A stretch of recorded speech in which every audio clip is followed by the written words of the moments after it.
Class 9th का एक सबसे महत्वपूर्ण क्वेश्चन है जो हर वर्ष किसी न किसी रूप में आता है, वो है जंतु कोशिका एवं पादप कोशिका में अंतर। या फिर आता है कि जंतु कोशिका का चित्र बनाइए या फिर पादप कोशिका का चित्र बनाइए। तो हम जंतु कोशिका और पादप कोशिका का चित्र बनाना देखेंगे और चित्र के माध्यम से ही उनमें अंतर को भी हम लोग समझेंगे। तो सबसे पहले जंतु कोशिका बनाते हैं। जंतु कोशिका बनाना बड़ा आसान है। इसके लिए हमें एक अंडाकार संरचना बनानी पड़ेगी। तो हम पहले बनाते हैं। तो मैं थोड़ा बड़ा ज़रूर बना रहा हूँ। अब वार्षिक परीक्षा में इतना बड़ा ना बनाए, थोड़ा सा छोटा बनाए। इसमें ये संरचना हो गई, इसको कहते हैं ये कहलाएगी कोशिका झिल्ली, या इसको कोशिका कला भी कहते हैं। ठीक, तो ये कोशिका झिल्ली या कोशिका कला होगी, कोशिका झिल्ली। इसके बाद बना दो सबसे पहले सेंटर वाला पॉइंट में केंद्रक, गोल टाइप की संरचना बना दो। और इसके अंदर केंद्रक के अंदर केंद्रिका होता है, तो केंद्रिका बना दो चाहे तो ऐसे गोल गोल संरचनाओं के रूप में। तो ये हो गया केंद्रक।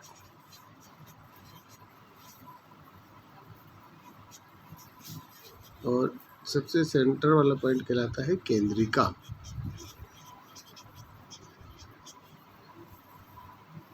केंद्रिका एक और चीज़ है, वो हम लोग आसानी से बना सकते हैं, उसे कहते हैं माइटोकॉन्ड्रिया, जो कि प्रत्येक कोशिका में होता है। कोशिका का पावर हाउस है ये। तो अपन कोशिका का पावर हाउस 2-4 जगह बना दो।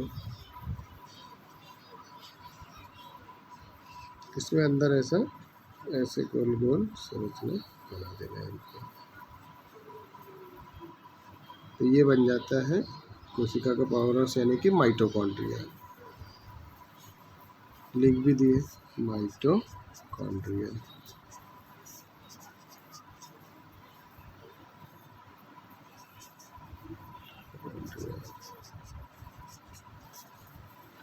माइटोकॉन्ड्रिया के अलावा हम इसमें अंतः अवद्रवी जालिका बना देंगे। और केंद्रक की जो चारों ओर की कला है, वो केंद्रक कला वो थोड़ा सा बीच बीच में से ब्रेक रहती है, जिसमें से पदार्थ अंदर बाहर हो पाते हैं। और सभी नहीं, जो मुख्य जो ज़रूरी है।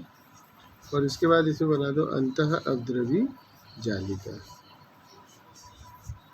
जो कि बाहर दीवार तक के रहेगी। तो इसमें बिंदु बिंदु टाइप की संरचना इसे आजू बाजू थोड़ा सा बना दिया जाए। तो ये क्या है? तो ये है अंतः अवद्रवी जालिका। वो भी लिख दिए, कहाँ यहाँ लिख दिए, द्रव्य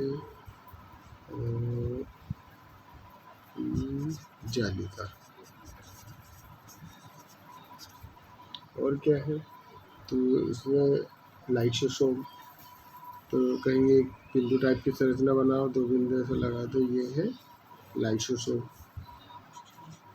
तो लाइट शोषण। इसके अलावा इसमें और बना देंगे राइबोसोम। तो राइबोसोम बनाने के लिए थोड़ी सी लंबी संरचना लो, इसमें बिंदु बिंदु बना दो आजू बाजू, लिख दो क्या है ये, राइबोसोम। एक और चीज़ है जो कोशिका के अंदर भरा हुआ रहता है, वो कहलाता है कोशिका द्रव। तो ये हमने कोशिका द्रव बना दिया, ये लिख दिए कोशिका द्रव।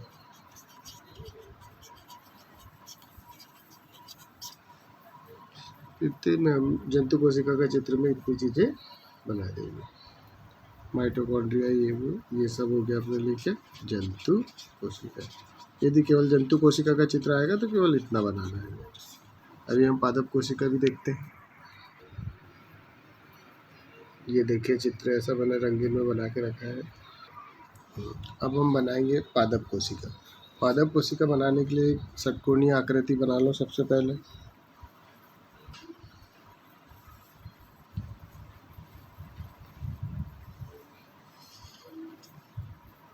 और इस आकृति को ऐसा करें कि ऊपर से ले यहाँ तक के लाओ, फिर बाहर निकाल दो, यहाँ से लाओ ऐसे बाहर निकाल दो। और प्रैक्टिस से सब कुछ हो सकता है। जैसे इसको इधर ले जाए ऐसे, ये बाहर हो गया। इसमें ये पादप कोशिका है। पादप कोशिका में रिक्तिकाएँ बड़ी होती है, जिसकी वजह से केंद्रक थोड़ा सा साइड में रहता है। तो पहले हम रिक्तिका बना लेते हैं। ये क्या हो गई? रिक्तिका। चाहे तो लिख भी सकते हैं, लिखते लिखते भी कर सकते हैं काम। ये हमने कोशिका भित्ति, कोशिका झिल्ली तो सभी में होती है। कोशिका भित्ति पादप कोशिका में होती है, जंतु कोशिका में नहीं होती है। तो ये हम कहते हैं, चलो लिखते भी जाते चाहे तो। ये हो जाएगा कोशिका झिल्ली।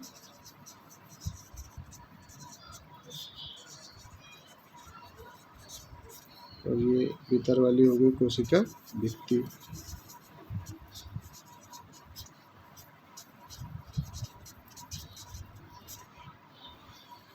ये जो बड़ी सी बनाया हूँ ये है रिक्तिका, जो कि पादप कोशिका में बड़ी होती है, जंतु कोशिका में होती नहीं है। यदि होती भी है तो बहुत छोटी होती है।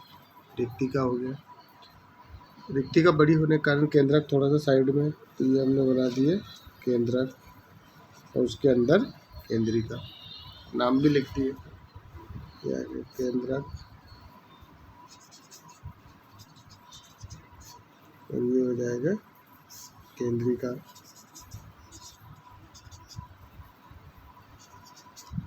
केंद्रिका हो गया।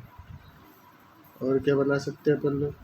तो माइटोकॉन्ड्रिया इसमें भी होता ही है, क्योंकि कोशिका का पावर हाउस तो माइटोकॉन्ड्रिया है। तो माइटोकॉन्ड्रिया बना दो 2-3 जगह पर।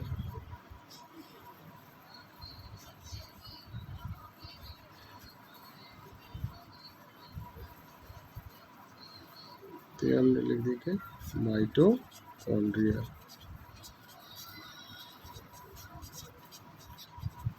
माइटोकॉन्ड्रिया, ठीक।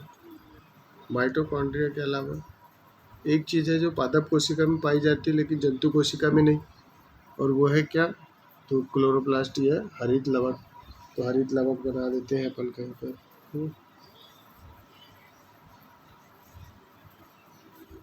ये है क्या? हरित लवक।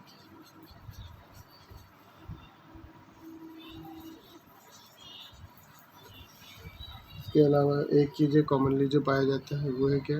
कोशिका द्रव। तो कोशिका द्रव बना दिया हमने से बिंदु बिंदु के रूप में। और अभ्यास से सब कुछ हो सकता है, चाहे कितना ही कठिन चित्र क्यों न हो, लेकिन उसके लिए प्रैक्टिस करना पड़ेगा। ये कोशिका द्रव।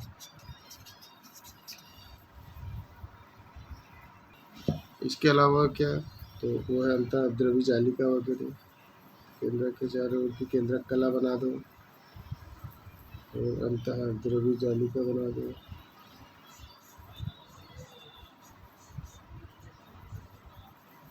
और बिंदु बिंदु थोड़ा सा किनारे में मोटे बिंदु लगा दो। ये हो गया क्या चीज? अंतःद्रवी जालिका है ना।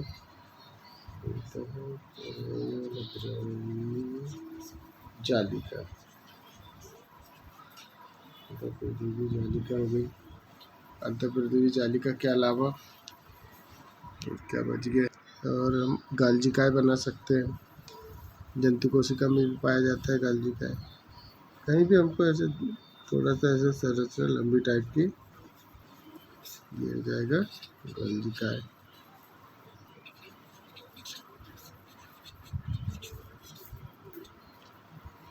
इस तरह से हम पादप कोशिका का चित्र भी आसानी से बना सकते हैं। और नीचे लिखिए पादप कोशिका। तो देखते हैं इसे अब मैंने इन दोनों चित्रों को बनाया है एक साथ, और इसमें जो चीज़ इनमें कॉमन है, समानता है, उनको बीच में लिखा है, और जो अंतर है उसे आजू बाजू लिखा है। जैसे देखिए आप कि कोशिका झिल्ली दोनों में पाई जाती है, तो ये समानता है। कोशिका द्रव दोनों में पाया जाता है, ये समानता है। माइटोकॉन्ड्रिया जंतु कोशिका पादप कोशिका दोनों में पाया जाता है, ये कॉमन है। केंद्रक दोनों में पाया जाता है, केंद्रिका दोनों में पाया जाता है। कोशिका द्रव दोनों में पाया जाता है। डबल से लिखा गया है इसलिए उस पर लाइन नहीं खींचा मैंने। फिर अंतर प्रतियोगी जालिका दोनों में पाई जाती है। फिर एक गोल्जिकाएँ दोनों में पाया जाता है। अब क्या क्या डिफरेंस है, तो हम लिख सकते हैं कि हरित लवक पादप कोशिका में पाया जाता है, जंतु कोशिका में नहीं पाया जाता है। कोशिका भित्ति जंतु कोशिका में पादप कोशिका में पाई जाती है, जंतु कोशिका में नहीं पाई जाती। रिक्तिका पादप कोशिका में बड़े होते हैं और पाए जाते हैं, जंतु कोशिका में रिक्तिका नहीं पाई जाती। इसके अलावा जंतु कोशिका में लाइसोसोम पाया जाता है, इसमें लाइसोसोम नहीं पाया जाता है। इस तरह से हम चित्र बना करके भी हम चित्रों के माध्यम से अंतर को याद कर सकते हैं। और सबसे बड़ा तो यही है कि अभ्यास, जितना हम अभ्यास करेंगे उतना हम याद रख पाएंगे और हम अपने आप को आगे बढ़ा सकते हैं।